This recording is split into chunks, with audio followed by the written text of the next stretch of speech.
Hoy, en Aula Abierta, hablamos sobre Redalic.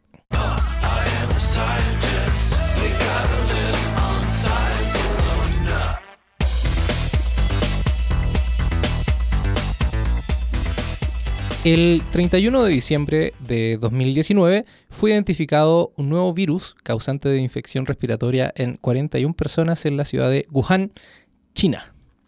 Al respecto, investigadores del país asiático comenzaron a investigar el virus y ya para el 11 de enero lograron secuenciar el gen del virus. Este resultado lo liberaron para que cualquier persona en el mundo lo pudiera analizar.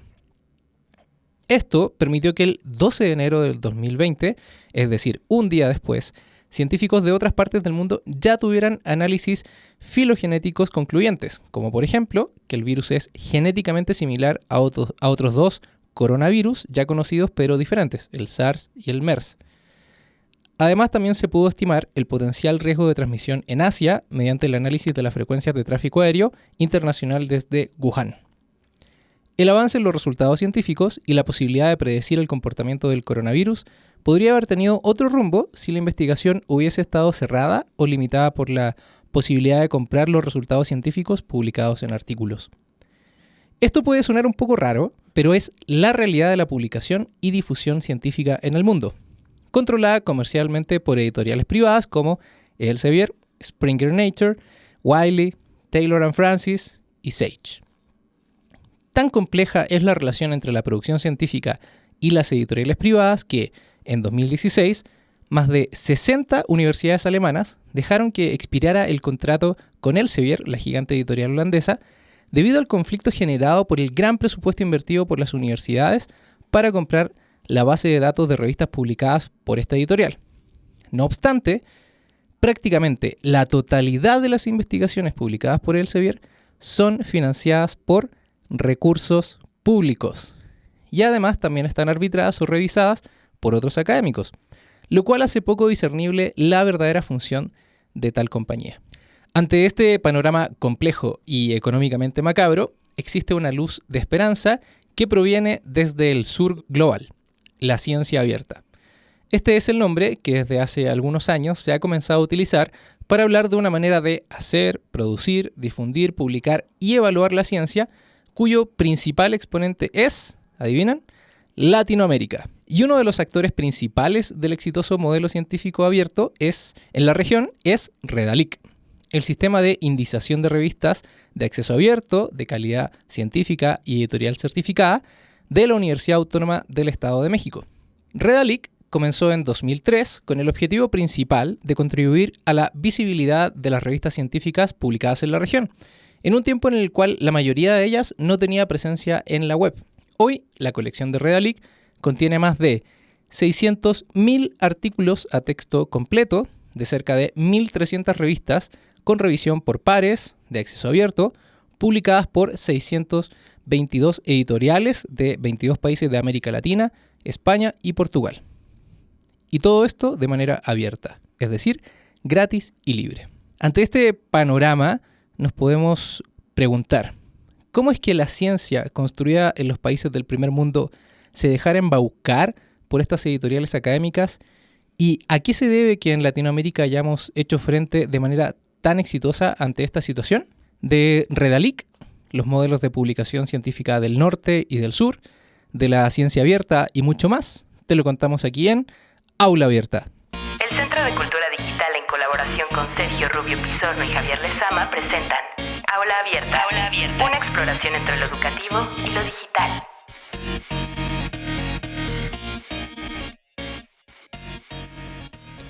Hola a todas y todos nuestros oyentes, estamos en un nuevo episodio de Aula Abierta, tu podcast donde conversamos de lo digital desde una perspectiva educativa.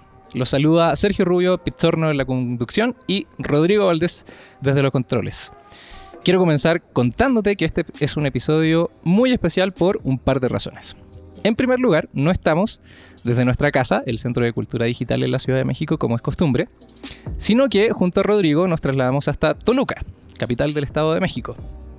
Específicamente nos encontramos en la Universidad Autónoma del Estado de México para conversar con Ariana Becerril García sobre el sistema de información científico llamado Redalic, del cual ella es su directora ejecutiva. En segundo lugar, en la sección del evento del mes, donde te recomendamos una actividad del Centro de Cultura Digital, te estaremos recomendando un evento que nos tiene muy felices y contentos. Y es que a comienzos de abril del 2020 estaremos haciendo el lanzamiento de la segunda temporada de Aula Abierta y queremos invitarte a participar de esta celebración. Y por último, y esto es en consecuencia a la conversación que tuve con una de nuestras oyentes, te cuento que Aula Abierta ya se encuentra en todas las plataformas de podcast para que nos puedas escuchar donde más te acomode. Búscanos como Aula Abierta en Spotify, Apple Podcasts, iVoox, YouTube, SoundCloud y en toda aplicación de podcast preferida.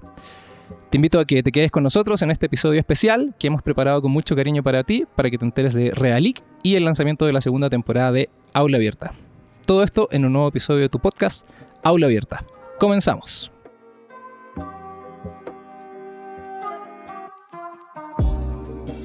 En la conversación de este episodio nos acompaña Ariana Becerril García, quien es profesora investigadora de tiempo completo de la Universidad Autónoma del Estado de México. Es una de las fundadoras de la Red de Revistas Científicas de América Latina y el Caribe, España y Portugal, Redalic, donde se desempeña actualmente como su directora ejecutiva. Así también es fundadora y directora de Amélica Conocimiento Abierto SC y desde el 2020 es miembro del Consejo Directivo de DOAG. En cuanto a su formación, Ariana es ingeniera en computación por parte de la UAM y realizó sus estudios de posgrado en ciencias de la computación por parte del Tecnológico de Monterrey. Como académica investigadora, Ariana actualmente trabaja en las líneas de investigación acceso abierto, tecnologías para la publicación académica, inteligencia artificial, web semántica, linked open data y ha participado en diversos congresos internacionales y nacionales donde ha impartido conferencias magistrales en Noruega, Canadá, Francia, Sudáfrica, Alemania, Brasil y Suiza, solo contando los más recientes. Bueno, luego de compartir la semblanza de Ariana, quiero tomarme una licencia para contarte a ti, oyente, que personalmente estoy súper emocionado por tener la posibilidad de conversar con Ariana, una mujer a quien admiro profundamente por su trabajo y en los proyectos de ciencia abierta en los que participa, donde desde Latinoamérica y específicamente desde Redalic se está marcando la pauta a nivel mundial. Algo que muy pocas veces los latinoamericanos podemos decir con tanta seguridad, confianza y orgullo. Por lo que espero que durante esta conversación pueda transmitir a nuestros oyentes la emoción y el orgullo que siento de tener a una invitada de la talla de Ariana en nuestro podcast. Así que de todo corazón, Ariana, muchas gracias por haber apartado un momento en tu agenda y recibirnos acá en Redalic y para conversar con nosotros aquí en Aula Abierta. Muchas gracias, Sergio. Al contrario, es para mí un honor participar en Aula Abierta y es de verdad felicidades por todo el trabajo que han hecho en esta serie de podcast. Me parece muy importante llevar este tema porque al final es una de la comunicación científica es al final lo que nos permite llevar la práctica de un investigador y un científico a la vida cotidiana, a la mejora de la calidad de vida de todos nosotros. Entonces es vital tener estos temas siempre en la agenda. Bueno, pues muchas gracias. Y justamente de eso queremos platicar en este episodio. Y para comenzar me gustaría que nos contaras un poquito más de ti, de Ariana, y cómo Ariana llega de ser ingeniera informática, ¿era? Así es, en computación. En computación, ¿cómo llegas a ser la directora de Redalic? Bien, bueno, pues un poco sobre mí y sobre cómo es que llegamos a esto. En realidad, cuando Redalic inicia, fue una iniciativa que empezó principalmente por Eduardo Aguado, que es sociólogo especializado en sociología de la ciencia ahora, aunque él trabajaba temas más de educación, era editor de una revista. Yo estaba estudiando, en realidad, cuando Redalic iniciaba y en algún momento se requirió alguien que fuera experto en bases de datos. Esa era mi expertise en aquel momento, en el año de 2002, cuando Redalic apenas iniciaba. Y siempre ha sido mi pasión hasta el momento, el manejo de bases de datos, y por eso ahora trabajo mucho el tema de Link Open Data. Todavía como tal no conocía el tema de acceso abierto. En realidad, para un latino, el tema de acceso abierto es un poco artificial el concepto, porque en realidad nosotros hacemos las cosas en abierto sin ponerle ese nombre. Y eso es algo que es muy tal vez llamativo para alguien del extranjero, alguien que sea tal vez un europeo, que no están acostumbrados a trabajar de esa manera. Entonces, bueno, en realidad ingreso a la plataforma. Yo fui, digamos, la primera programadora de Redalic por mucho tiempo. casi 5 años. Después empezaron a ingresar algunos desarrolladores de software adicionales porque ya cada vez la demanda era mayor. Entonces, estoy contando mi historia junto con la de Redalic a la vez, ¿no? Justamente, sí, muy bien. Pero bueno, se dieron cuenta de que había una especie de necesidad. Estábamos en la transición de la revista impresa a la revista electrónica. La web ya llevaba una década de estar operando como tal, pero todavía la publicación científica no se adueñaba de este medio como un medio de publicación o de difusión. Seguían haciéndose y todavía siguen las revistas en impreso. Y fue visto Redalic como una oportunidad. Justamente la primera revista de Redalic fue Cinta de Moebia, una revista chilena que ingresó a Redalic por relaciones pues casi personales de Eduardo, y yo trabajaba en el desarrollo de software. Entonces así transcurrió por algún tiempo. Redalic fue creciendo de tal forma que fue cada vez demandando mayor y mayor inversión de tiempo, de recursos humanos, y fue así que creció, ¿no? Y yo decidí que esto encajaba muy bien con lo que a mí me gustaba hacer de manera personal, que tenía mucho que ver con la explotación de datos. Es decir, incluso mi tesis doctoral fue relacionada con eso, es cómo descubrir conocimiento detrás de la información que se publica. Y el acceso abierto como tal es justamente la perla en toda esta ecuación, porque entre más abiertos sean los datos, mucha mayor capacidad tenemos como seres humanos y las propias máquinas para poder encontrar información o conocimiento detrás de la información, ¿no? Entonces eso es algo de lo más atractivo que me parece de estar en Redalic, que no solamente es poder leer un artículo científico, sino es que ese artículo científico sea parte de una especie de gran base de datos en donde funciona como la mente humana, donde hay tanta información y tantas conexiones que eso puede generar mayor conocimiento, ¿no? Entonces me ha permitido aplicar mis intereses profesionales a un ámbito que tiene que ver con tecnología, pero que también hay una causa muy interesante detrás, ¿no? Y esta causa es que no se lucre con el conocimiento científico, porque el momento que se lucra con él, se excluye a un sector de la sociedad que no tenemos dinero para acceder a él. Entonces, nosotros trabajamos bajo la premisa que el conocimiento científico debe ser difundido sin costo alguno, ya que, como tú bien lo mencionabas al inicio de esta sesión, pues con eso se pueden salvar vidas, ¿no? El acceso abierto, entre más se difunda, más rápido se difunda, pues puedes encontrar una vacuna, o puedes mejorar una técnica de siembra, o puedes, en fin, muchas innovaciones o avances científicos pueden ser aplicados a la vida cotidiana de tal forma que se mejora la calidad de vida, se salvan vidas, y eso es justamente el objetivo final de la ciencia, es el objetivo de todo investigador, aunque a veces no lo queramos reconocer. No es vender libros, no es publicar en los mejores cuartiles, no es que te citen, exacto, no es prestigio en sí mismo, sino es el poder llevar el conocimiento hacia la mejora, hacia el desarrollo de la humanidad. Sí, bueno, creo que has resumido en tu primera respuesta pues más o menos de qué me gustaría que conversáramos en este episodio. Y has tocado esto de, bueno, la ciencia abierta, que quizás es un poco artificial ese término para nosotros en Latinoamérica, no así para el resto del mundo, que incluso crea modelos de comunicar la ciencia de manera abierta, aunque la pagan los que quieren leer los artículos, los que escriben los artículos. Entonces también me gustaría hablar un poquito de eso. Y para darle un contexto, me gustaría que nos contaras, y a todos los oyentes, ¿qué es Redalic?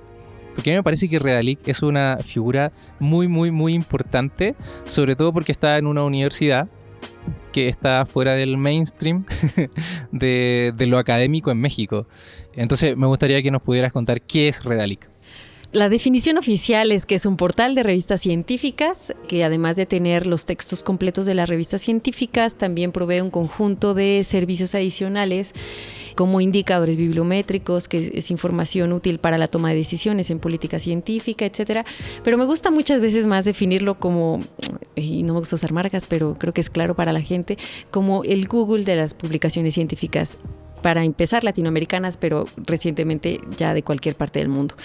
¿Por qué lo defino a veces así? Porque para nosotros es muy conocido tener acceso a la información con un simple buscador, cosa que Redalic te lo ofrece, pero que además es información de calidad, ¿no? Sabemos que uno de los grandes problemas de la web es que tú encuentras información de todo tipo, desde información, ya sabemos, las fake news y información basura, en fin. una garantía que te ofrece Redalic, que es todo lo que tú consultas en la plataforma, es información que ha pasado primeramente por el proceso natural de revisión de los resultados científicos, que es el proceso de arbitraje de una revista científica para que un artículo sea publicado. Primeramente pasa por una revisión dentro del medio de publicación, que normalmente es hecha por la comunidad académica, o sea que hay un filtro muy interesante ahí, bueno, muy, digamos, obligatorio para una publicación. Y después tiene que pasar el filtro de calidad, la revista, dentro de Redalic para que la revista sea integrada en nuestra colección. Entonces hay un filtro adicional y ese filtro es, si bien de corte formal, también es de corte cualitativo. Nosotros nos apoyamos de un consejo asesor que, además de complementar el proceso de evaluación que se hace internamente en Redalic, nos da una valoración cualitativa sobre la calidad de la publicación. Entonces, en un mundo donde vives invadido de información que tiene dudosa procedencia, la ventaja de Redalic es que tú tienes al autor detrás, tú puedes consultar información del autor, tienes muchas veces su correo electrónico, tienes la institución que edita la revista y tienes un conjunto de procesos que te garantizan la calidad que hay en Redalic. Y puedes leer el texto completo, bajarlo, descargarlo, de tal manera que muchas veces esta información como tal, muchas veces en otros portales como de editoriales comerciales o de editoriales de libros, pues tú tendrías que pagar por ello, ¿no? Y en Redalic simplemente lo descargas, te lo puedes llevar en tu computadora, lo puedes leer en tu tableta, en fin, ¿no? Esa es, digamos, la función principal de Redalic. Y ahí quizá también sería bueno hacer unas comparaciones con esto de lo abierto, como tú dices, como lo hacemos en Latinoamérica desde siempre, y cómo se hace en otras partes del mundo y que lamentablemente también empezamos a importar a Latinoamérica. En un podcast en donde te entrevistaron el año pasado, ¿me decías quién? ¿Noruega? Sí, en Noruega, en Tromsø. El señor que te estaba entrevistando te pregunta, y me gustó mucho el tono de su pregunta, porque te pregunta algo así como, oye, ¿cómo lo hacen ustedes en Latinoamérica sin pagar? Y lo preguntaba con un desconocimiento y una desconfianza a que eso fuese a funcionar y que fuese de calidad. Entonces, ¿nos puedes ayudar un poco a entender cómo es esto de publicar para las personas que no son científicas, que no tienen... Yo entendí esto de las publicaciones científicas, los artículos, las citas, cuando iba saliendo de la universidad. Entonces, para quienes no están en el mundo científico, ¿qué es esto de los artículos, de la difusión y la publicación científica? Y ya luego podríamos empezar a ver la distinción entre cómo lo hace el norte del mundo y acá en el sur. Correcto. Bueno, la publicación científica es justamente el mecanismo sin el cual la ciencia no podría ser ciencia. Es decir, el fin último de la ciencia es comunicar los hallazgos que se están trabajando. De nada sirve descubrir una vacuna dentro de un laboratorio si esa vacuna no se da a conocer, no la conocen los médicos que la van a aplicar, no la conocen los gobiernos que la van a patrocinar, no lo conoce la ciudadanía que se la tiene que aplicar como respuesta a una enfermedad o como prevención hacia una enfermedad. Entonces, el fin último de la ciencia es comunicar lo que se hace, si no, no tiene ningún sentido la tarea de un investigador. La publicación científica y la revista científica en particular es el medio por excelencia de la comunicación de la ciencia. ¿Por qué por excelencia? Porque ha venido conformando una metodología de garantizar que el conocimiento que se publica tiene una validez y tiene cierta calidad que por lo tanto puede ser considerado científico para justamente poder ser aplicado en ejemplos como los que acabo de mencionar. Entonces, a diferencia, por ejemplo, de un libro, que existen libros que hay arbitrados, y cuando hablo de arbitrados quiere decir que tiene una evaluación de por medio, un filtro de calidad, si bien sí los hay, esta es una característica necesaria para una revista científica. Entonces, por eso es la importancia de la publicación digital. Perdón, científica, todavía no hablamos de la digital. Sí, por ejemplo, para hablar de este proceso de evaluación, que como dice Ariana, es lo que caracteriza como este proceso científico de publicación. Imagínense que Rodrigo escribe un artículo que nos está acompañando, siempre está presente, pero nunca lo escuchamos. Aquí está Rodrigo, y entonces imaginemos que Rodrigo escribe un artículo y ahí tiene sus resultados de investigación, como dice Ariana, si no, no tendría sentido hacer ciencia. Y para que ese resultado se valide ante la comunidad científica mundial, necesita pasar por un proceso de revisión, ¿cierto? De arbitraje, de evaluación por pares, y esta es la técnica más conocida, que es a doble ciego. ¿Qué quiere decir eso? Hay dos personas que van a revisar el trabajo de Rodrigo, ahora dos científicos o dos científicas que saben del tema, así súper particular o súper específico del tema que trató Rodrigo en su artículo, y lo revisan, pero Rodrigo no sabe quién le revisó el artículo y los revisores tampoco saben quién escribió ese artículo. Entonces a eso se refiere a Ariana cuando habla de este proceso de revisión o de arbitraje o de evaluación.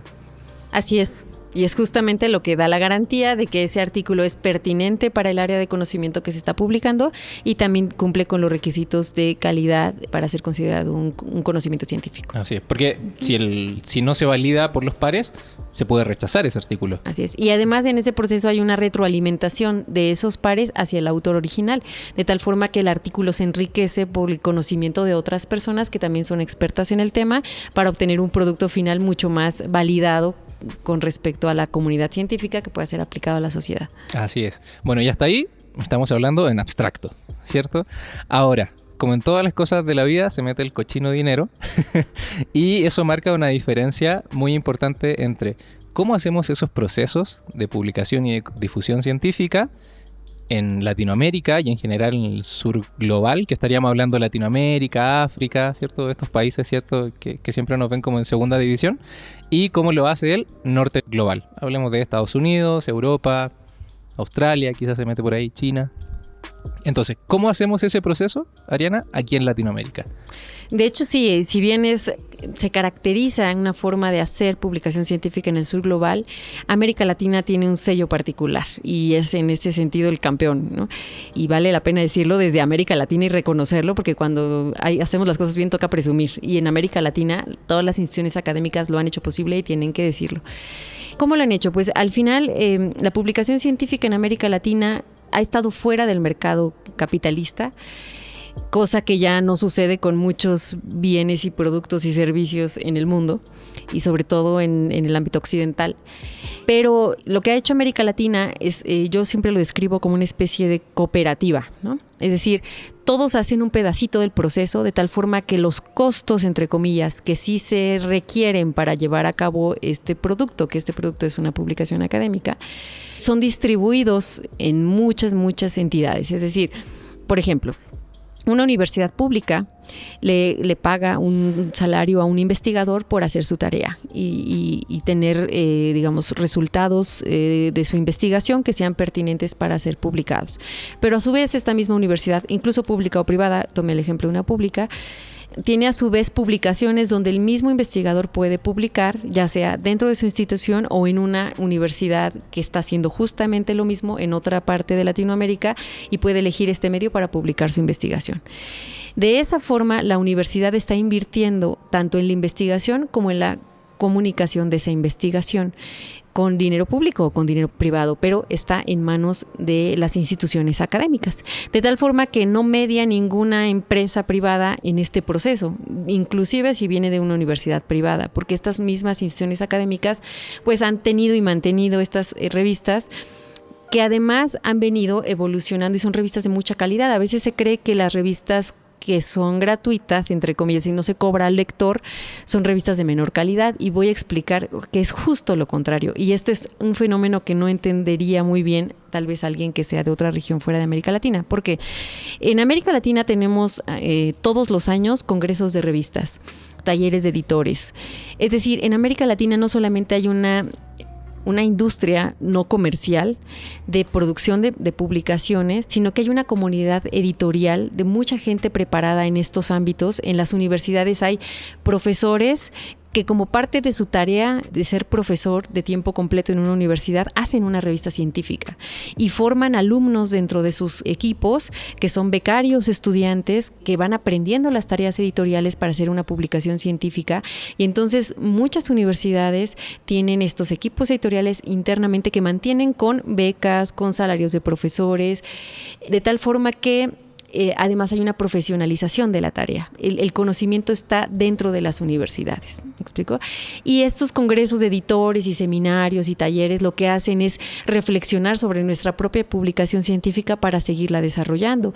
Y en estos congresos es muy natural que los editores de revistas compartan tecnología, compartan conocimiento, compartan carteras de dictaminadores, en fin, porque hay toda una comunidad que cobija la publicación científica.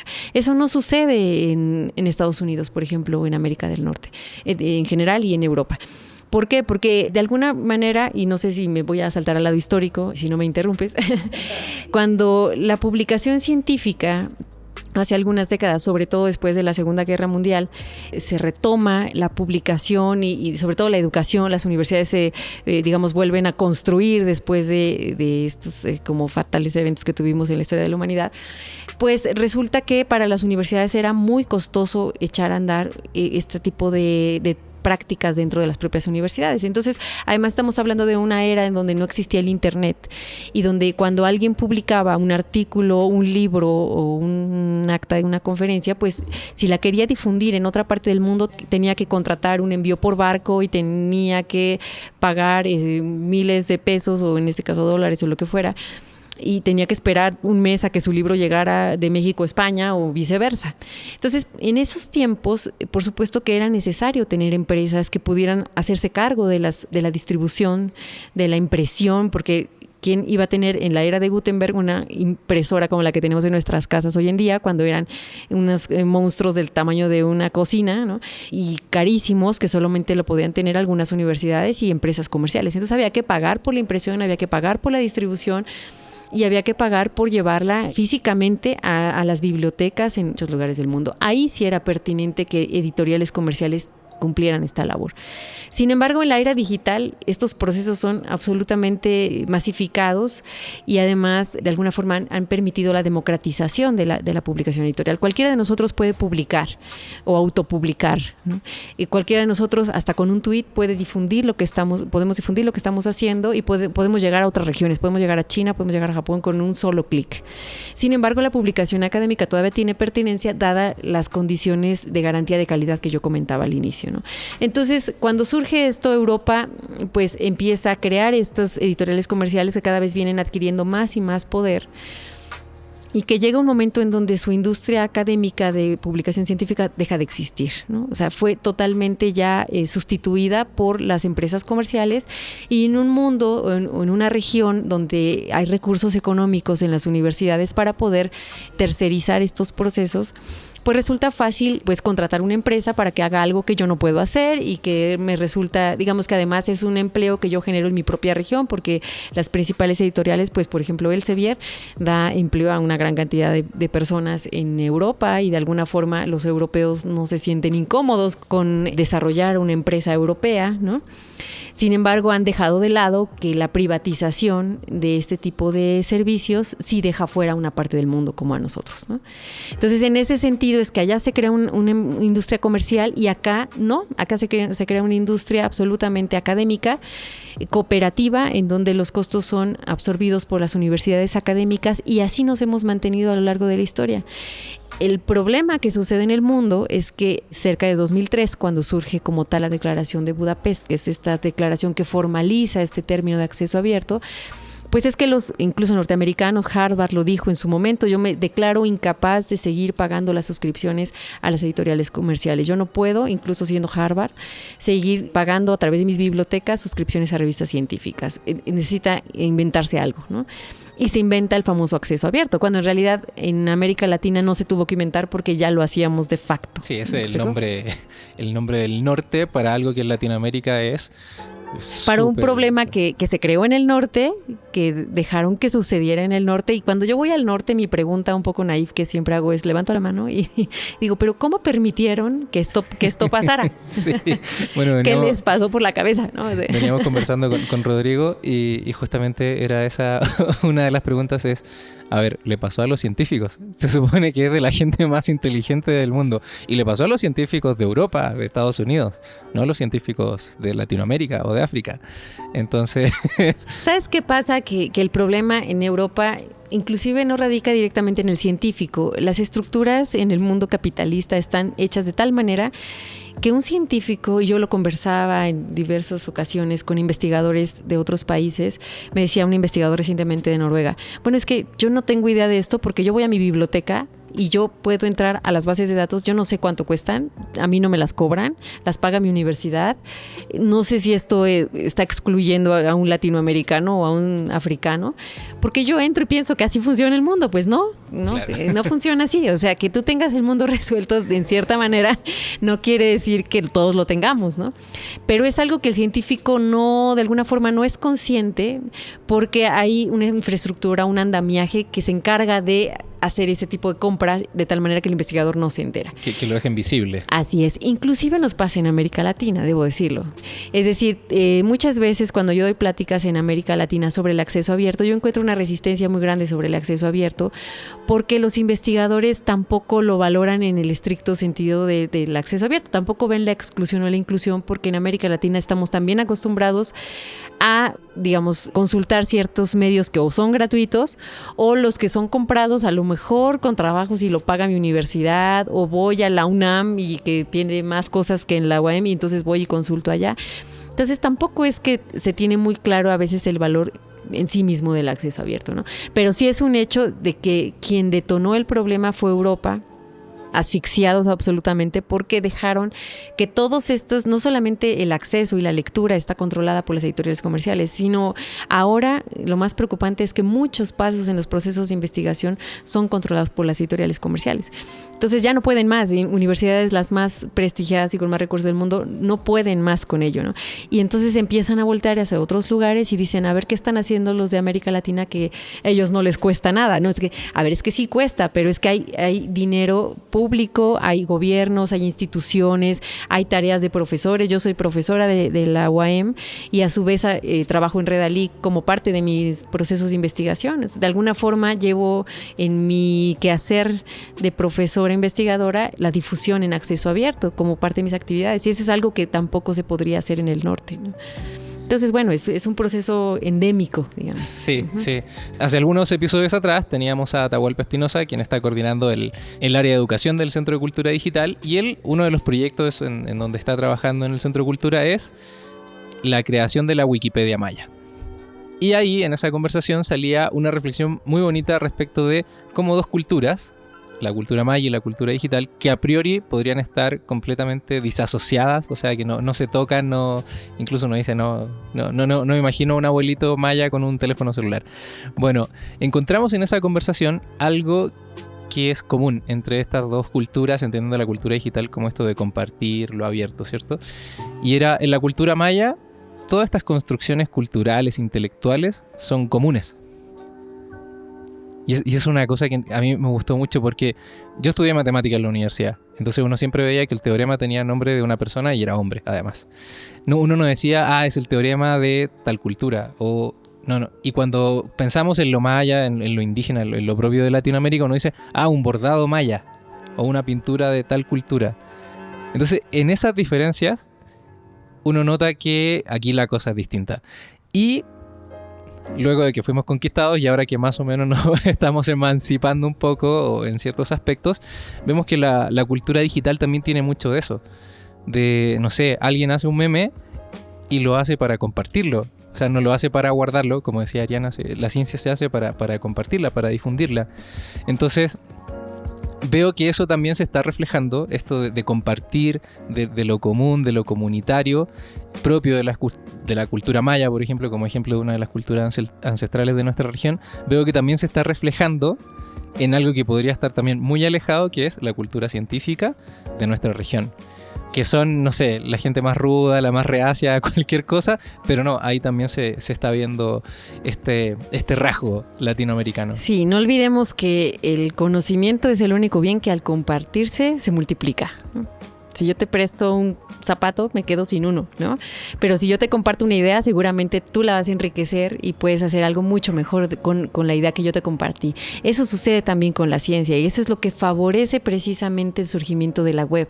Aquí no podemos dejar de lado que la web justo nos pone la mesa totalmente, digamos, lista. Yo siempre tomo este ejemplo de nos pone una cancha pareja, ¿no? Es decir, que por primera vez en la historia de la humanidad puede permitir la democratización de algo tan valioso como el conocimiento científico.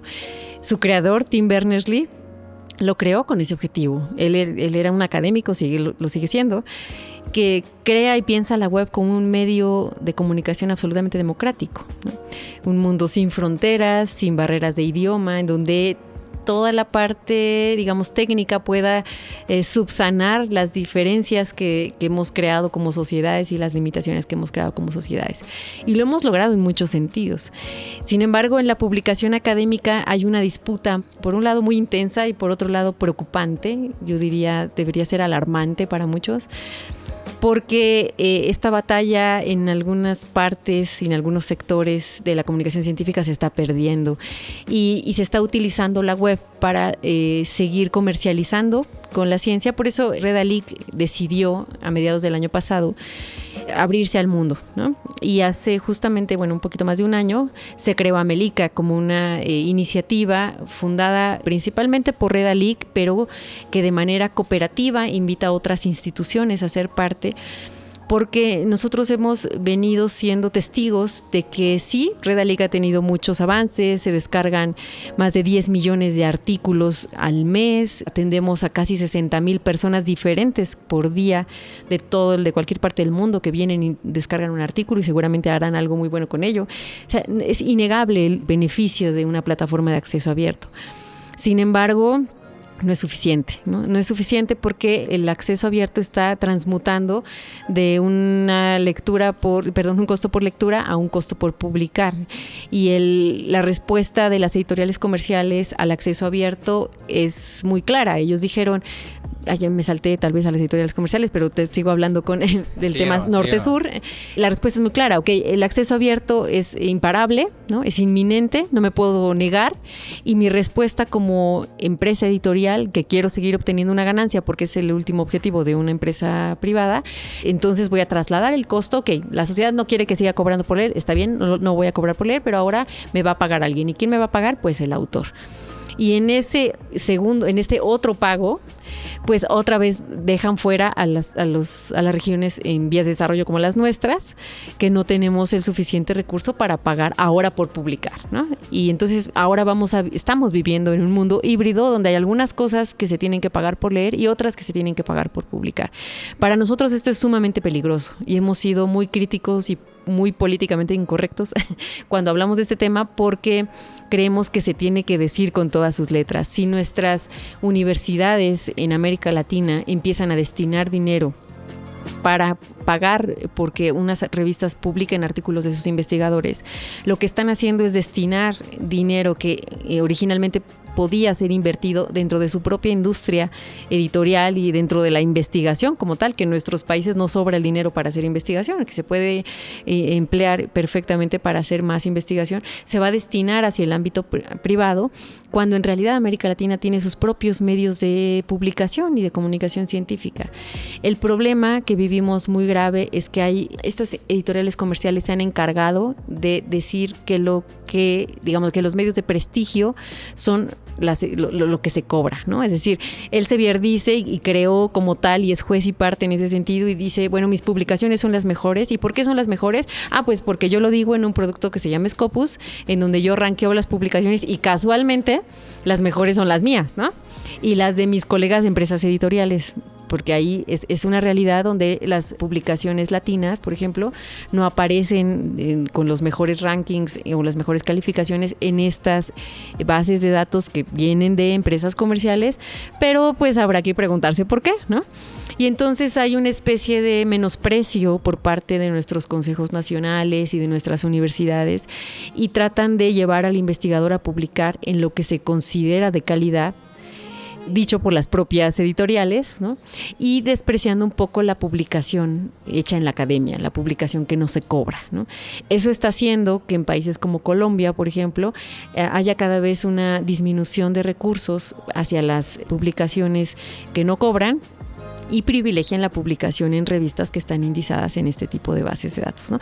Eso es muy deprimente porque eso nos va a llevar a la larga a estar totalmente absortos ya, dentro de esta industria comercial del norte, cuando en realidad era el problema que el acceso abierto quería eliminar, ¿no? O sea, lo hacíamos bien y por esta tendencia que tenemos de importar de manera acrítica lo que viene del norte del mundo, entonces ya nos estamos acabando lo que hacíamos bien y donde éramos un ejemplo para el resto del mundo.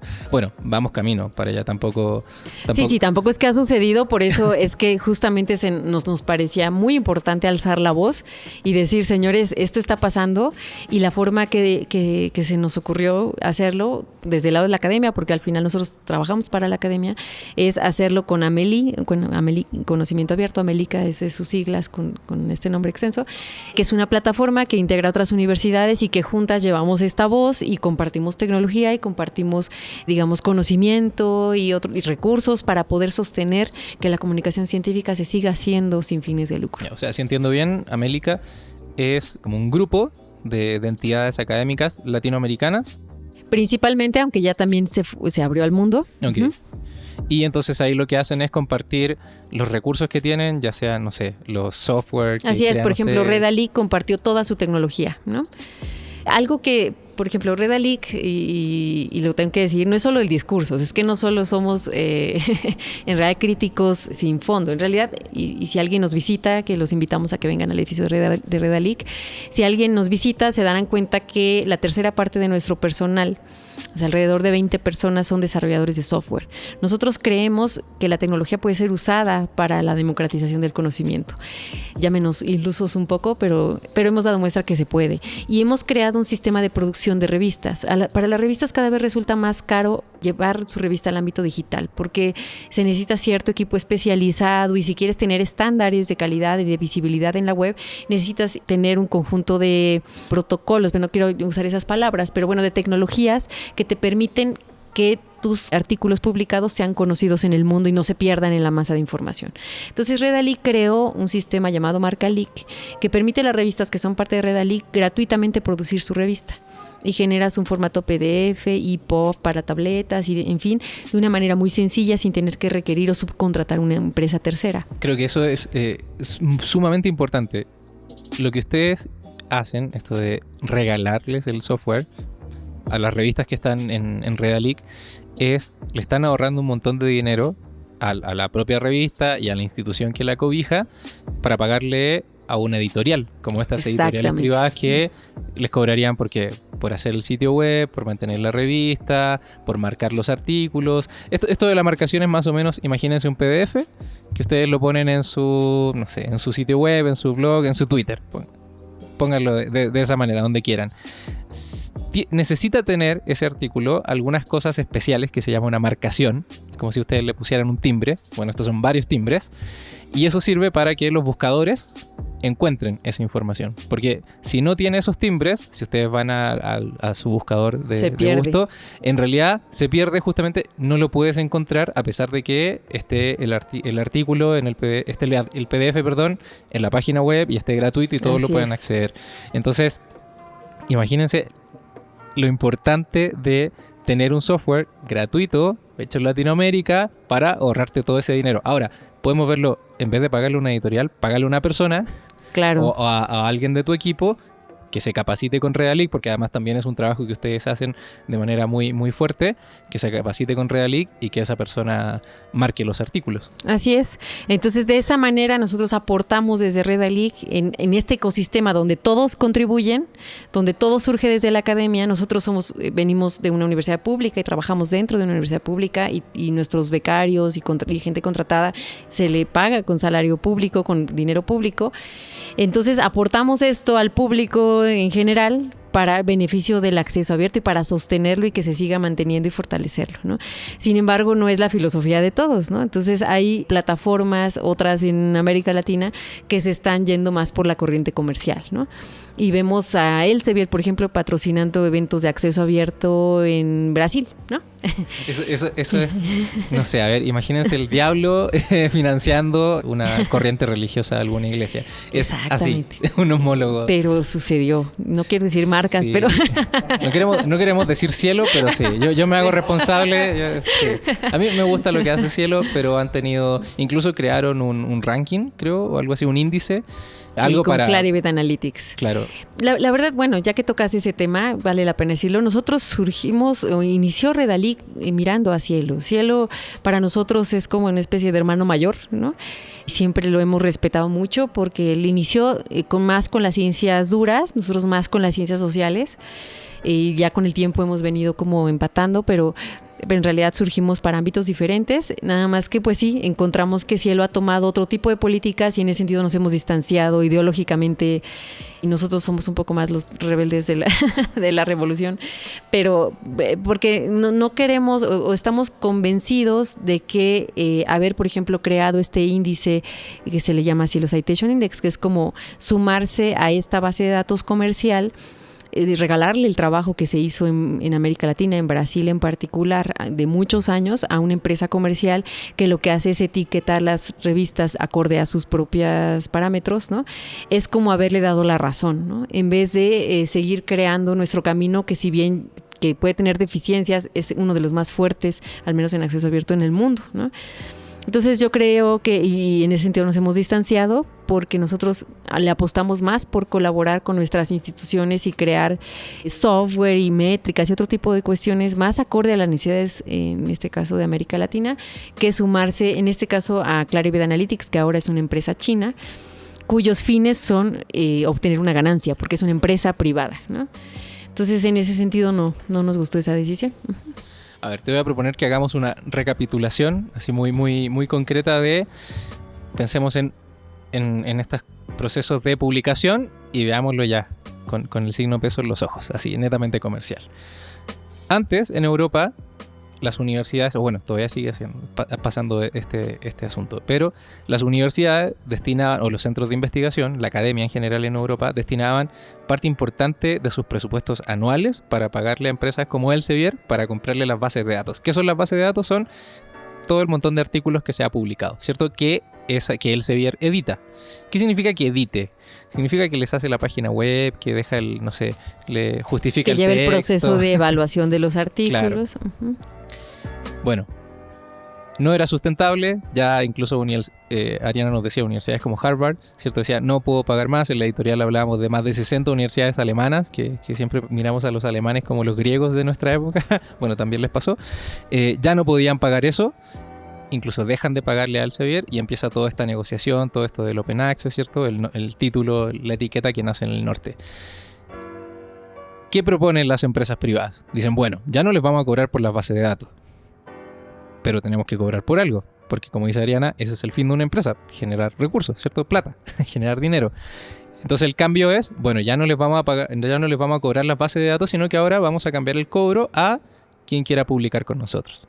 Y según entiendo, son cobros así, pero obscenos. O sea, imagínense una persona, no sé, un estudiante de posgrado que no vive en su país. Claramente yo no puedo ir a pagarle a Elsevier la cantidad de dólares que me pida. Entonces no puedo publicar. O sea, imagínense, esto es lo que estamos diciendo. La barrera para que un latino pueda publicar en una revista, en cualquier revista, específicamente en las que ellos tienen, es el dinero. Claramente tenemos menos presupuesto para ciencia y para... Te puedo poner un cosa. ejemplo en ese contexto. Por ejemplo, en la universidad hay un programa anual para dar apoyo a la investigación en la que nosotros como profesores podemos participar y obtenemos 100,000 pesos mexicanos al año para hacer una investigación. Digo, si bien es un dinero pequeño, podría servir para algo, ¿no? Si ponemos un promedio de lo que cobra una revista que le cobra al autor por publicar, que es alrededor de $3,000, o entre 1,500, 2,000, $3,000, ¿no?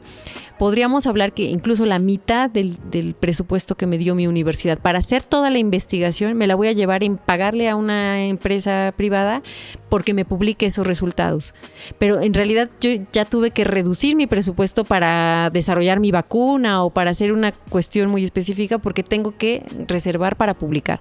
Cuando mi propia universidad tiene revistas de calidad donde yo puedo publicar. El problema es que la propia universidad no me reconoce de la misma forma publicar en las revistas de mi institución que en las revistas revistas de editoriales comerciales. Ahí está la paradoja. Las universidades motivan a los investigadores a publicar en revistas mejor rankeadas por estas, dicho por ellas mismas, estas empresas comerciales, donde me va a costar muy caro pagar, ¿no? En vez de promover que usen las revistas que ya se hacen, que son de buena calidad. Tampoco es que estoy diciendo que sea cualquier revista, hay muchas revistas que también pueden ser de mala calidad, pero hay índices como Redalic, como el propio Cielo, que tienen revistas en donde tú puedes elegir dónde publicar, que son de calidad, y entonces las universidades podrían motivar a los investigadores a publicar en ellas y con ello se ahorrarían ese dinero para poderlo invertir en la propia investigación, ¿no? Que ese sería el fin último.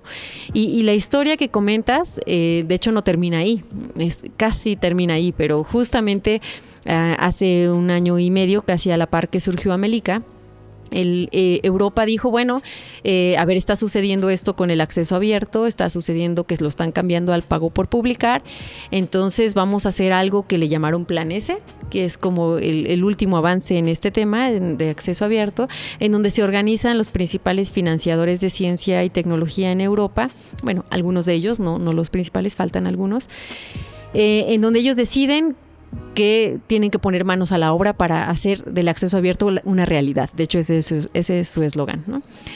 Y resulta que, bueno, yo cuando leí esa primera noticia dije, genial, ¿no? O sea, claro, genial, se dieron cuenta que hay un problema, claro, van a otra vez empoderar sus universidades, porque algo que omití en esa reseña histórica, donde decíamos que Europa viene trabajando con la editorial comercial, yo omití decir que no siempre fue así en Europa. Antes de la Segunda Guerra Mundial, las universidades tenían revistas y había sociedades académicas que también tenían revistas, pero que fueron de alguna forma perdiéndose, tanto por la situación de las guerras y después pues ahí tomó la oportunidad la editorial comercial. Entonces yo cuando leí esa noticia dije, claro, Europa se dio cuenta y ahora va a regresar a la esencia de la investigación, a la esencia de la ciencia y va a ser un poco lo que estamos haciendo nosotros, bravo, ¿no? Y pues no, resulta que no fue así, al menos no ha sido así hasta este momento y tenemos todas las señales de que no va a ser así. Porque lo que están haciendo es ellos grandes contratos y negociaciones a nivel país o a nivel institucional, en donde están acordando con estas instituciones o estas empresas privadas para poder pagar estos costos por publicar de manera consorciada. Entonces lo que ellos dicen, bueno, Elsevier, tú ya te inventaste el pago por publicar, no te preocupes, la instancia de X país que se encarga de financiar la ciencia en ese país te va a pagar directamente a ti por los APCs, llamados APCs, que son estos costos por publicar, te va a pagar directamente a ti Elsevier para que tú no tengas que estar convenciendo al investigador por investigador o institución por institución, sino ahora que lo voy a hacer de manera consorciada, ¿no? A ver, si entiendo bien, haciendo una analogía con México, es, bueno, ya, Elsevier es como si CONACYT dijera, bueno, Elsevier, no le cobres a los investigadores, estimemos cuántos autores... Y CONACYT yo te pago, digamos. Claro, ¿no? y yo te pago. O sea, vamos a estimar cuántos investigadores publicarían contigo al año y te pago ese monto que también va a ser una cantidad obscena de dinero. Claro. Entonces, la crítica que tenemos ahí es, ¿y cuál fue la gran solución, no? ¿Cuál fue la vuelta que se dieron para hacer lo mismo? O sea, exactamente. O sea, ¿qué pasó en esa? O sea, ¿cuál fue la determinación para llegar a hacer acceso abierto? Lo único que están haciendo es seguir manteniendo el poder de las editoriales comerciales, nunca regresar a la academia o a las instituciones académicas el control otra vez de la publicación científica como lo solían hacer hace 100 años, ¿no? Sino que ahora siguen con el problema, solamente trasladaron el costo a otro lugar. Y no conforme con ello, lo sistematizarán, es decir, lo van a institucionalizar, porque parte del presupuesto de una universidad europea ahora irá hacia esas editoriales comerciales como algo fijo. Al menos antes el investigador podía decidir si publicaba en Elsevier o no. Ahora es que como ya lo tiene comprado, pues entonces va a haber un canal transparente para que ellos publiquen y va a pasar como antes, cuando no notaban que un artículo se compraba porque lo tenían comprado de facto. Así va a suceder con la publicación. Ellos van a tener comprada su acceso para publicar en X revista, por lo tanto ellos van a decidir publicar ahí, en vez de fortalecer a las revistas que no son comerciales, porque de alguna forma esas son las que no originaron el problema, ¿no? Entonces, a ver, algo que creo que no lo hemos dicho es, estas revistas de esta editorial o de estas editoriales privadas Habían algunas revistas que eran de las universidades y pasaron al dominio de estas editoriales privadas. Así es en general. Mira, ha pasado incluso en América Latina. En Colombia pasó recientemente con muchas revistas del área de medicina, que eran revistas de universidades pues, en general, y alcanzaron cierto prestigio que después el Elsevier le pareció atractivo comprar la revista y ponerle los logos del Elsevier y registrarla a su nombre, y ahora dejaron de ser revistas colombianas, son holandesas, ¿no? Y ahora son revistas que tienen el sello Elsevier y que siguen siendo de acceso abierto, pero podrían no serlo en cualquier momento, ¿me explico? Porque lo que compraron fue un producto de calidad. Lo mismo ha pasado en países de Europa, pero también ha pasado que hay revistas que han venido desapareciendo, dado que reciben menos recursos porque no son reconocidas como tal, y eso genera un espacio de oportunidad para que las editoriales comerciales creen una revista en esa temática que sustituya a la que ya desapareció. Entonces, al final, es un oportunismo absoluto y ellos tienen la capacidad de tomar esas oportunidades, y pasó en Chile, está pasando en todos lados, ¿no? Oye, a ver, te lo quiero preguntar súper directamente. ¿Qué es lo que hacen estas editoriales? ¿Cuál es su trabajo? O sea, le estamos pagando. Todo el mundo les paga por algo. Bueno, ¿cuál es el trabajo que realmente hacen? Porque me parece que es un ejemplo que nos da Rodrigo fuera de micrófonos. En el ámbito de la música pasó con las disqueras. Claro. Entonces, a mí me parece que es como... Es exactamente lo mismo. Entonces, lo que hacen es endosarte el prestigio. Ellos han creado, y esto no funcionaría, por eso nuestra estrategia principal radica en desmantelar la industria actual del prestigio. Un investigador basa su carrera con base en el prestigio, y tú vas con un cierto médico porque tiene un prestigio asociado a él, ¿no? Y lo mismo pasa con un sociólogo o con un físico. Ese prestigio en la academia se da por muchas vertientes, no solamente por donde publican, pero esa es una de las principales, porque esa es la forma en donde más impacto pueden tener o pueden ser más conocidos de manera rápida. Entonces, para un investigador resulta que si publica en una revista que tiene cierto factor de impacto, que es una medida que supuestamente que mide el impacto, aunque se asocia con la calidad, cosa que es incorrecta, ¿no? O que está en cierto cuartil, pues resulta que le da más prestigio que publicar en una revista que no esté en ese cuartil. Ajá. El problema aquí es que el prestigio es en dos vías. Por un lado, la entidad que creó esas fuentes de supuesto prestigio, y por el otro lado, las instituciones que compran esa idea y que la instituyen dentro de sus políticas, ya sea de una universidad o, por ejemplo, ya hablemos con CONACYT, ¿no? CONACYT, para evaluar a un SNI, sobre todo de ciencias duras, dentro del Sistema Nacional de Investigadores, pues le pide al investigador, yo participo también del SNI, por eso lo digo, le pide a un investigador que publique en las revistas indexadas y de los cuartiles principales de Web of Science y de Scopus, que son estas bases de datos, ¿no? ¿Por qué? Porque el CONACYT considera que esas son las bases de datos de prestigio. Error, ¿no? ¿Por qué error? Hay muchas revistas en Redalyc que tenemos indizadas en Redalyc, que rechazamos de Redalyc y que están en esas bases de datos. Y eso da prueba de que no todas las revistas que están allá son de calidad. Y hay muchas otras que nosotros tenemos que tienen una calidad muchas veces superior de las que están dentro de estas bases de datos, pero por alguna razón no están en esas bases de datos, incluso por decisión propia del editor, porque no le parece que tenga que ser el medio de difusión de su revista, ¿no? Y hay muchas mexicanas en ese sentido, pero CONACYT las menosprecia, ¿no? Por ejemplo. Entonces, ¿qué pasa con eso? O sea, ¿qué hacen las editoriales comerciales? Regresando a tu pregunta, seguir trabajando en mantener la industria del prestigio asociada a ellos, ¿no? Y seguir diciendo que las revistas que no cobran son malas y que entonces inventaron un término que le llaman revista depredadora, que es una revista, efectivamente, digo, es una mentira, es una revista falsa, que lo que hace es cobrar por publicar en ningún lado, porque en realidad es un fraude, ¿no? Y entonces él dice que todas las revistas de acceso abierto, el acceso abierto promovió que surgieran este tipo de revistas, que si en cambio tú publicas en una revista de ellos, jamás vas a tener ese peligro, en fin, ¿no?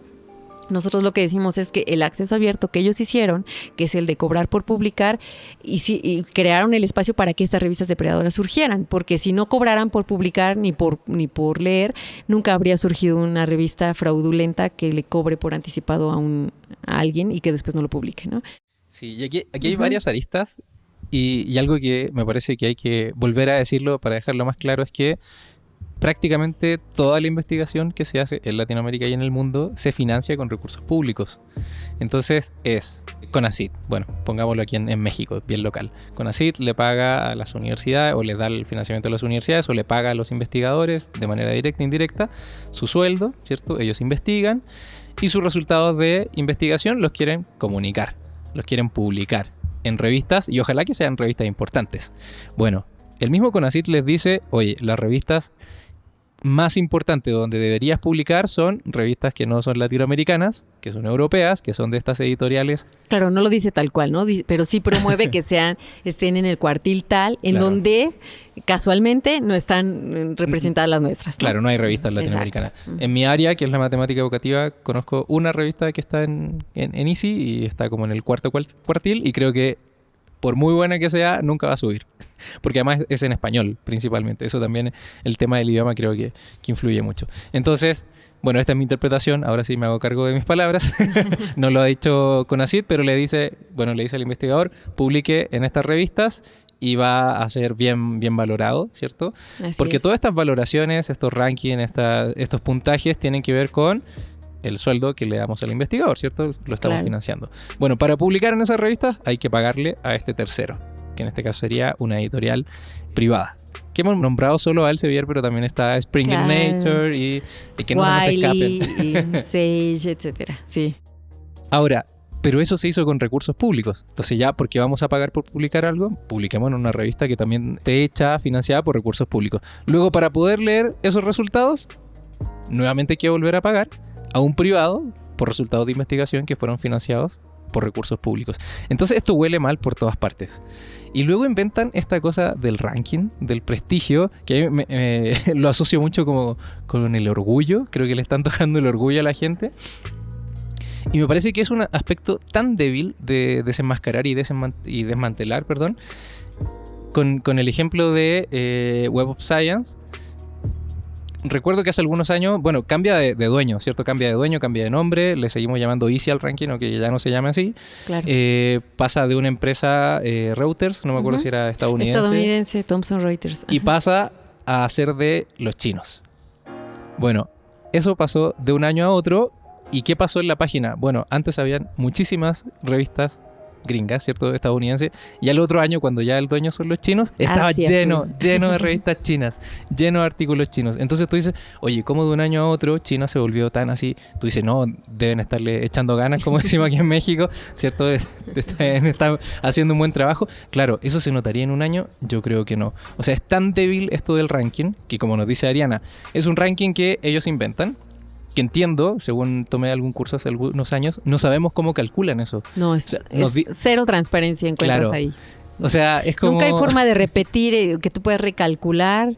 Si tú te quejas porque crees que eso está mal, nunca te dan respuesta. No hay Claro. manera, es Sí, no. es O sea, absolutamente Si cerrado. a los futboleros o pamboleros criticamos el ranking FIFA, que es medio injusto, o sea, imagínense, No, esto esto es es mucho peor aún.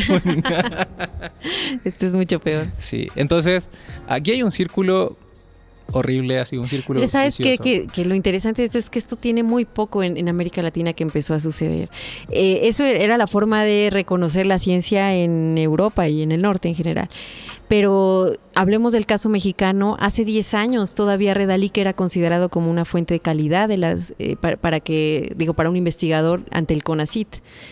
A partir de hace 6 años es que esto cambió fuertemente. Incluso Redalic quedó absolutamente fuera como una base de datos no reconocida. ¿En serio? O sea, ¿le pagan recursos públicos y la sacan? Sí, así es. Y bueno, y de hecho acaba de salir el nuevo índice de revistas y la verdad es que Redalic queda como en segunda división, ¿no?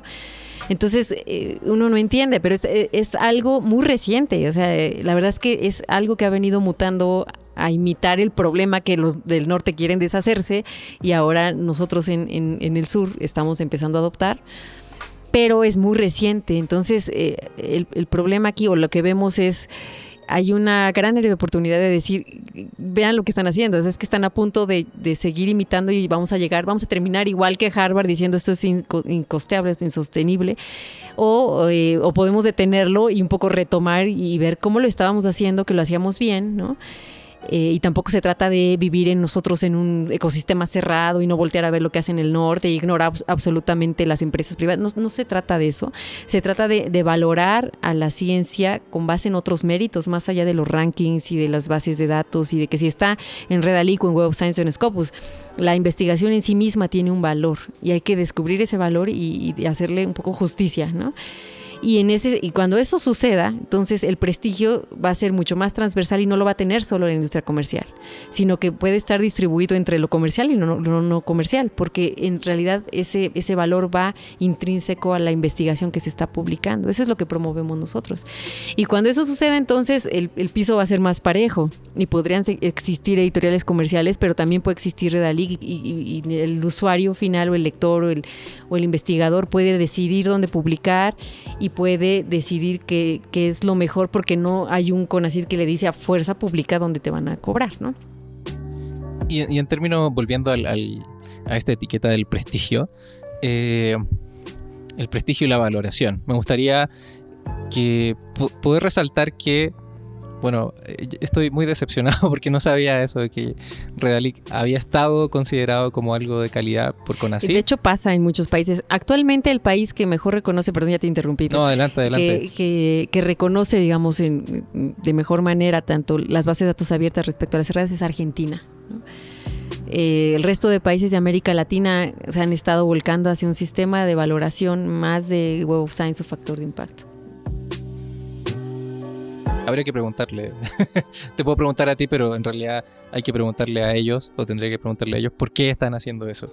Y bueno, para darle un poco vuelta a la tortilla, me gustaría volver a enfatizar en la importancia que tiene Redalyc, porque si bien no está siendo tan valorada al parecer en México, donde se invierten recursos para que exista y que hace un muy buen trabajo, en la editorial decía, como latinoamericanos podemos estar orgullosos de Redalyc porque es un proyecto académico-científico que es la punta de lanza a nivel mundial.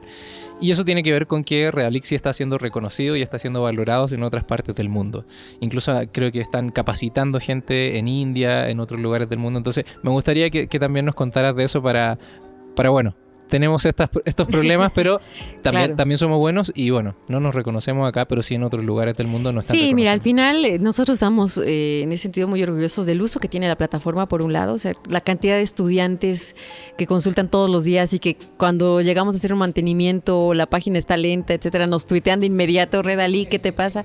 Bueno, eso es algo, la verdad, que nos nutre mucho porque estás llevando la ciencia hacia las casas y eso es un hecho y es innegable. Pero por otro lado, hay regiones que están, la verdad, en condiciones inaceptables. Es, por ejemplo, el caso de la India y su industria editorial es incipiente, es decir, hay muy pocas. A ver, hay revistas, pero estas revistas no tienen una consolidación, a lo mejor como la tenemos en América Latina, no tienen recursos, no tienen tecnología, entonces ellos se están viendo en la necesidad de, ahora tengo que usar X tecnología y ¿qué hago? ¿Contrato a una empresa o yo no puedo inventarme un software porque no tengo dinero? En fin. Entonces están mirando para acá y es que a través de la UNESCO ha sido el contacto directo entre, digamos, estas regiones y nosotros. Nos han contactado y nos han pedido capacitación. De hecho, ya capacitamos a revistas de la India. Lo hemos hecho también con África. Estamos trabajando un proyecto con Angola. Por ejemplo, el caso de Angola es que ni siquiera tiene revistas, entonces ellos tienen forzosamente que publicar en revistas de otras regiones. Entonces es importante que ellos sepan que pueden publicar en revistas que no les van a cobrar, ¿no? Está el tema del idioma también, por supuesto, ¿no? Porque si no, entonces su investigación pues menos va a salir a la luz porque no tienen medios para publicar, ¿no? Entonces, a través de la UNESCO le parece que este modelo es un modelo ideal para las regiones, no solamente para regiones que no tenemos el recurso económico, en realidad es una forma de sostener la ciencia como un bien común, que es el final último de la ciencia, ¿no? Que sea un bien para todos, ¿no? Que todos nos aprovechemos de ella. Pero bueno, en el caso de la India, entonces estamos empezando a instaurar este modelo allá, a transferir tecnología y ahí ya está la primera revista de la India en Redalyc, hay varias en capacitación, ¿no? Y ahora nos toca trabajar en unos horarios muy extremos porque hay 11 horas y media de diferencia con ciertas regiones de la India, por lo cual esas capacitaciones son casi en la noche y así. Es otra dinámica. pero para nosotros es muy enriquecedor ver que esa tecnología se puede llevar a otros países y que puede tener resultados también satisfactorios, ¿no? Y eso es algo que no le gusta mucho a las editoriales comerciales, porque también han empezado a hacer su labor en la India, por ejemplo, ¿no? Claro, es un nicho, o sea, impresionante Sí, para claro. seguir quitándole recursos al sur. O sea, Así ya es. nos quitaron el cobre, el litio y ahora las revistas académicas Exactamente. quieren seguir. Así es. Y en Latinoamérica, ¿cómo va este proceso de las capacitaciones? Entiendo que ustedes capacitan a equipos editoriales. También una duda personal que tengo o que tengo un interés personal es las revistas de reciente creación. ¿Hay alguna manera de interactuar con Redalic? Porque Sí. entiendo que Marcalic es para las revistas que ya están en Redalic, ¿cierto? Que son parte de Redalic. Recordemos que Redalic lo que hace es certificar la calidad, ¿cierto? Así Científica. Entonces, si recién vienes empezando, pues tienes que construir ese camino. Justo por eso creamos Amelica. Ajá, porque Amelica, de hecho, tiene una versión de Marcalic instaurada en sus servicios. ¿Y por qué? Que creemos que hay un terreno virgen ahí para las editoriales comerciales? Cuando una revista se crea, empezar a atraer ese mercado, entonces dijimos, no, un momento, ¿no? Entonces, si bien no pueden, hasta que tengan cierto tiempo de vida, las revistas ser parte de Redalic, les ofrecemos Amelica, donde pueden empezar a usar las herramientas que también tiene Redalic, y son revistas, muchas de ellas que están en consolidación y pueden empezar a aprovecharse de eso. Entonces, hemos hecho más de 100 capacitaciones, bueno, el año pasado simplemente a través de la plataforma de Amelica. Entonces son cientos de personas que estamos capacitando. No sé quién nos puso esa tarea, pero es que es tal vez la que menos se ve en Redalic, y no solamente por las capacitaciones, sino nuestro proceso de evaluación de la revista no te dice no pasaste o sí pasaste, sino que le mandamos un informe muy detallado de todos los problemas que identificamos y la valoración cualitativa que hizo el consejo asesor. Entonces la revista tiene una forma de evaluarse y de identificar sus problemas y después de corregirse y volverse a postular. Eso es algo que no hace ninguna plataforma. Entonces ellos pueden siempre estar como en constante mejora por los resultados de la evaluación, ¿no? Y eso es algo que nosotros no promocionamos, pero de alguna forma es una tarea como que Redalic ha llevado también a cargo, que es estar como buscando incrementar la calidad de las revistas, ¿no? Bueno, y ya para ir finalizando la conversación, hay que ir a comer. Hay muchas cosas, Sí. cosas que decir, ¿verdad? Sí, esperamos, bueno, desde ya te dejamos invitada a que puedas en algún momento ir al Centro de Cultura Digital. Ya, de una vez, grabemos la segunda sesión. Muy bien. Me gustaría terminar, así como empezamos la conversación, preguntándote algo más personal, directamente a Ariana. ¿Qué se siente o cómo se siente ser parte de un proyecto, una institución como Redalic, que es tan importante, tiene tanto peso en cómo se está haciendo la ciencia en el mundo? Y cómo se publica y cómo se difunde, y que quizás no es tan valorada, o bueno, voy a cambiar el término, quizás no es tan conocida, incluso en México, porque no está en una universidad del mainstream, ¿cierto? De esta farándula académica, o bueno, de las más conocidas, para no hacer mofa de eso. ¿Cuál es tu sentir? Bueno, yo siempre digo que estar en Redalic es como una especie de montaña rusa de emociones, ¿no? Hay días que nos queremos lanzar por la ventana y hay días que queremos festejar todo el día y tomar tequila y en fin, ¿no? Hay de todo, ¿no? La verdad es que estamos en un punto muy visible en el mundo, ¿no? Eso es muy bueno. La verdad que la labor de todos los que están en Redalic es, digamos, muchos son jóvenes. Tenemos, por ejemplo, gente de diferentes carreras, desde literatura, sociología, comunicación, ciencias políticas, informáticas. El equipo es tan rico que la causa por la cual luchamos, porque al final todo lo que hacemos aquí, cualquier cosita tiene una causa detrás, ¿no? Es sumamente, o sea, nuestras emociones juegan todo el tiempo, ¿no? Y eso pues tiene sus altas y sus bajas, ¿no? Por ejemplo, la semana pasada nos escribía Peter Murray, que es uno de los investigadores creadores del XML, esta tecnología de marcación, en fin, felicitándonos y poniéndonos a disposición toda la tecnología que él ha desarrollado, y un poco decepcionado de cómo se dio el acceso abierto en el Reino Unido. Él radica en el Reino Unido y diciendo que para él Amelica es la forma en cómo debería hacerse, y que si él quiere compartir el software con alguien será con Amelica y con Redalic, porque está un poco decepcionado del acceso abierto en el mundo, ¿no? Entonces, un poco hay de todo, ¿no? Y la verdad que es emocionante estar en un proyecto así, ¿no? donde vemos el uso, la aplicación. Hay gente que viene a México y ha venido a Redalic a tomarse una selfie, lo hemos visto afuera del edificio, experiencias como esas han sucedido, ¿no? Y los invitamos hasta comer a la casa, y es una cosa muy, bueno, nosotros somos así, la forma de trabajar es muy como coloquial, en realidad nosotros no hay jerarquías aquí, es un trabajo muy transversal, es un equipo muy joven, y entonces eso es muy divertido, hasta cierto punto es muy divertido en trabajar en Redalic. Bueno, yo lo digo, ojalá los demás también lo piensen. Y entonces, bueno, en ese sentido, la verdad es como dice Eduardo, es que si quien no se divierte aquí en Redalic, mejor váyase, ¿no? En realidad hay un ambiente relajado, en fin, ¿no? Y eso es algo muy padre. Pero hay otros momentos de la vida donde vemos que el mundo camina para otro lado, y vemos que si hay hambruna es porque la sociedad quiere que lo haya, ¿no? Y hay veces que tenemos la forma como sociedad de resolver grandes problemas, y como sociedad no lo logramos, ¿no? En este país, en nuestro país, pasan todos los días cosas muy desagradables, ¿no? Y entonces cuando vemos situaciones así, hay veces que creemos que todo está en la voluntad de la sociedad, de las instituciones, de la gente que toma decisiones, ¿no? Y que tiene en sus manos cambiar el mundo, y el acceso abierto y instrumentos como Redalic tienen ese objetivo, cambiar el mundo desde el punto de vista científico, y desde esa trinchera lo hacemos. No me gusta usar la palabra trinchera, pero desde ese sector lo hacemos, ¿no? Pero bueno, es un proyecto que está dando resultados y que vamos a seguir dando la batalla hasta donde podamos. Muy bien, y mucho se lo agradecemos. Y para las personas que se hayan emocionado con este relato y que admiren mucho a Redalic y quieran ponerse en contacto con ustedes, ¿qué vías tienen? Entiendo que páginas web.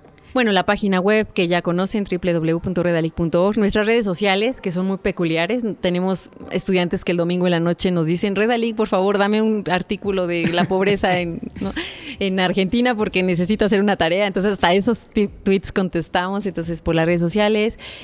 Y si no, directamente estamos en Toluca, en Ciudad Universitaria, en la UAM. Entonces bienvenidos también son, si un día están cerca por aquí, que nos pasen a visitar. Y debo decir que es real la invitación que hace Ariana. Por lo menos yo, supongo que también hablo por Rodrigo, cuando llegamos acá no estaba esperando un miembro de Redalic, una chica, nos estaba esperando en el primer piso, y me di cuenta que nos estaba esperando porque nos abrió la puerta del ascensor, del elevador, y se subió con nosotros. Nos hizo la plática, entonces sí, nos hemos sentido muy acogidos acá. Se nota este trabajo de humanos, ¿cierto? Que hay mucha pasión aquí. Sí, y eso se es nota. Cierto. Así eso que, bueno, Ariana, yo personalmente quiero agradecer mucho tu disponibilidad y que hayas estado abierta a responder mis WhatsApp y a recibirnos acá y haber apartado un espacio de tu seguramente muy ocupada agenda. Gracias, muchas gracias a ustedes que por primera vez salen de su lugar de trabajo. Les agradecemos mucho, ojalá puedan visitar también un poco de por aquí cerca, y bienvenidos son cada que ustedes lo necesiten o lo requieran. Muchas gracias, muchas gracias.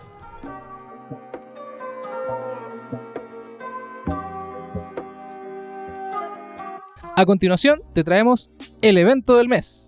En esta sección te damos a conocer algunos de los eventos que se realiza en el Centro de Cultura Digital, de los cuales puedes participar de manera gratuita. En esta ocasión te traemos una recomendación muy especial. Queremos invitarte a que nos acompañes y seas parte del evento de lanzamiento de la segunda temporada de nuestro querido podcast Aula Abierta. Estamos preparando este evento con mucho cariño y queremos compartir esta felicidad junto a ti. En este evento haremos un recuento del primer año de Aula Abierta, daremos un vistazo a los temas de la segunda temporada. También habrá presentaciones de grandes invitados e invitadas representantes de comunidades digitales y abiertas de gran relevancia, como por ejemplo Creative Commons y Redalic. Finalizaremos con una mesa redonda de larga duración para reflexionar sobre la importancia de las comunidades abiertas en la construcción de conocimiento, de tecnologías y de nuestra sociedad en la era digital. Te esperamos el próximo viernes 3 de abril en la sala del cine Más Allá del Centro de Cultura Digital, a partir de las 17 horas, 5 de la tarde. El evento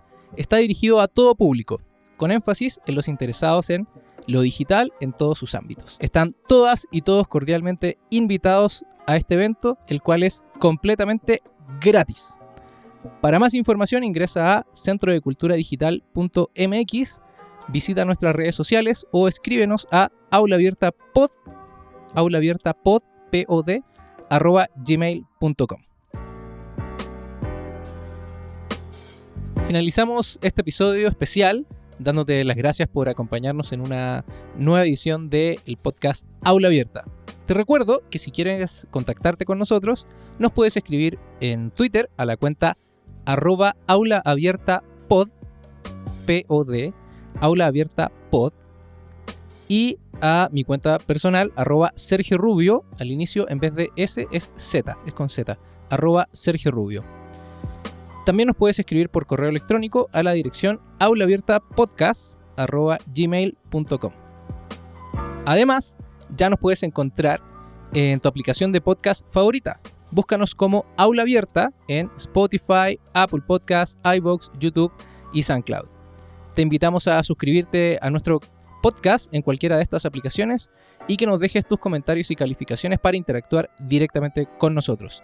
Nos escuchamos en una próxima edición de Aula Abierta. Hasta luego y gracias totales.